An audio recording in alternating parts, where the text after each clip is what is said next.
Hi, I'm Melissa, and this is The Book Break. Today we're interviewing Beth Meacham from Tor Books. Let's go talk to her.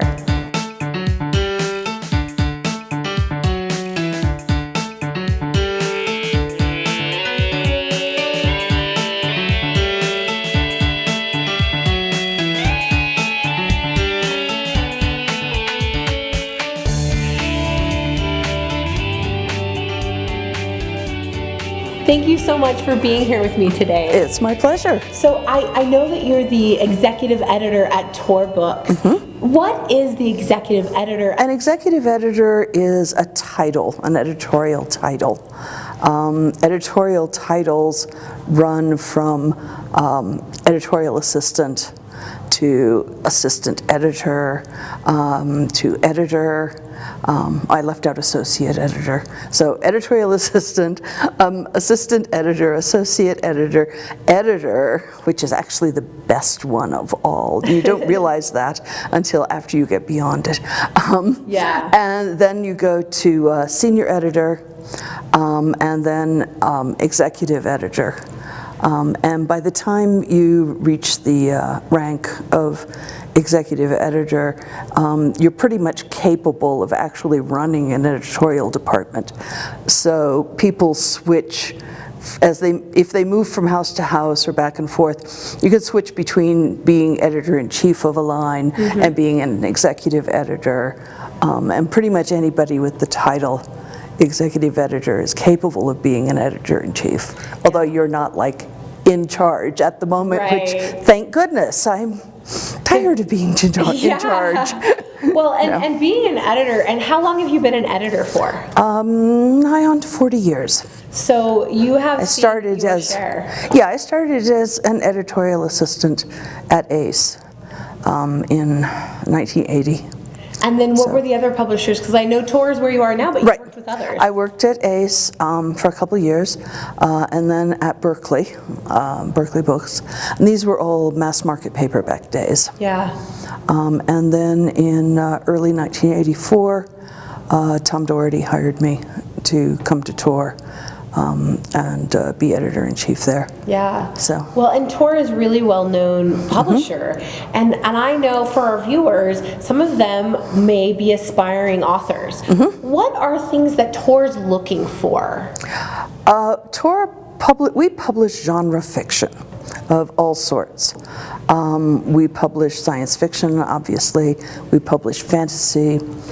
We publish mysteries. We publish thrillers.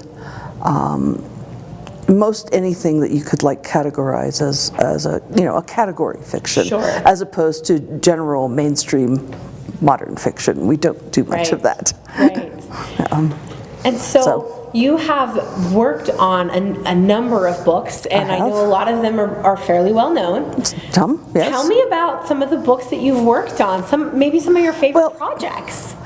I go way back. At the moment, my active titles, the one that's most interesting, I think, is Mary Robinette Kowal's The Calculating Stars, which is a science fiction alternate history series set in a world where an asteroid, a meteorite, hits the Earth in the late 1950s and absolutely destroys the world. It's an extinction level event, as when the dinosaurs went extinct when a meteor hit. Yeah. Only this time it's like our civilization.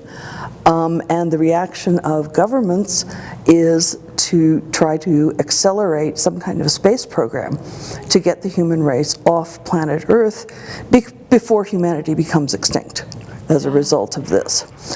The fascinating thing about the period in which she set this is it's before computers were invented.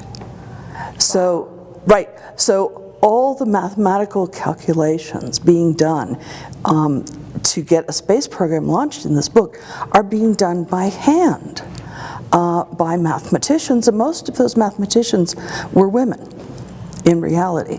I don't know if you saw the film Hidden Figures, which was about the women computers of the early space program. They were called computers because they computed by hand all of the math for launching a spacecraft, keeping it on course, making course corrections, getting it back to Earth safely.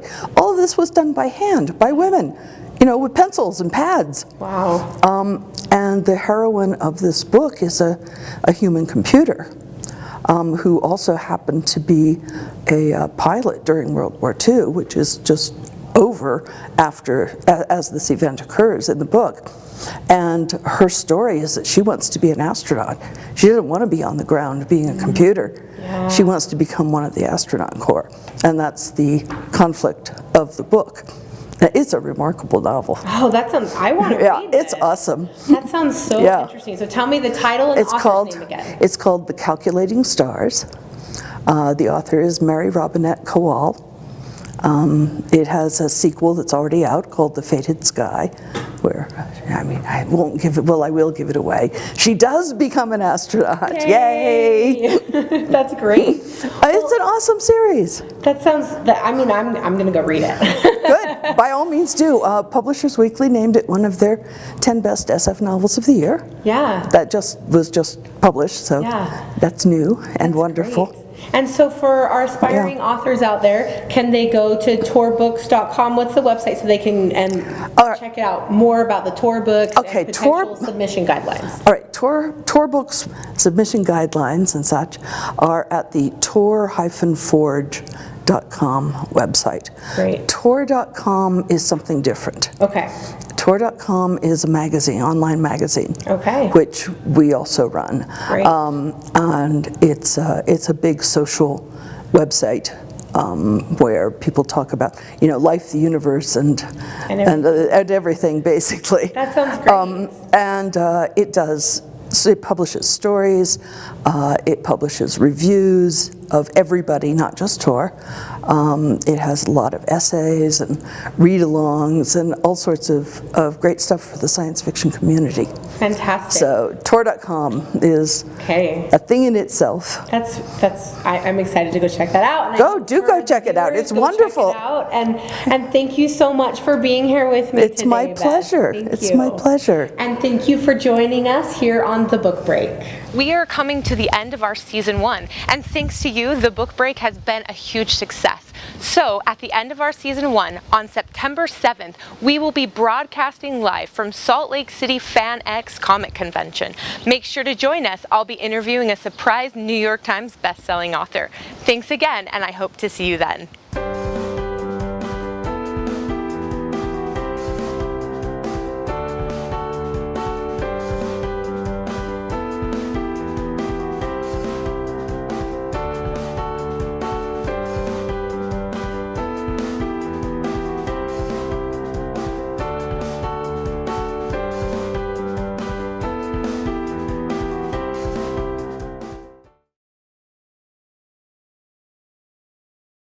My name is Art Coombs. I'm the CEO of Cambia Corporation and the author of Don't Just Manage, Lead. My eldest daughter is Kelly. I've got a son, AJ. I've got a son, Kai.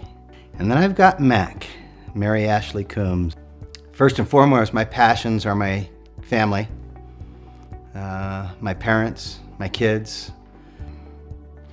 my family at work. I love what I do, and I love who I do it with. I've been giving this presentation for many years, and I decided to take my kids to one of the presentations. And as a result of them attending, my children said, "Dad, why don't you write a book?"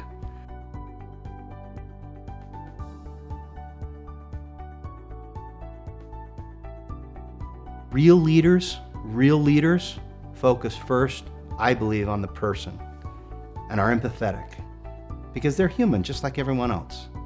They're not scared to say, "Hey, I made a mistake." They're not scared to shed a tear. They're not scared to laugh and show emotion. Real leaders lead with vulnerability. And in that vulnerability is the very thing that attracts people to follow them.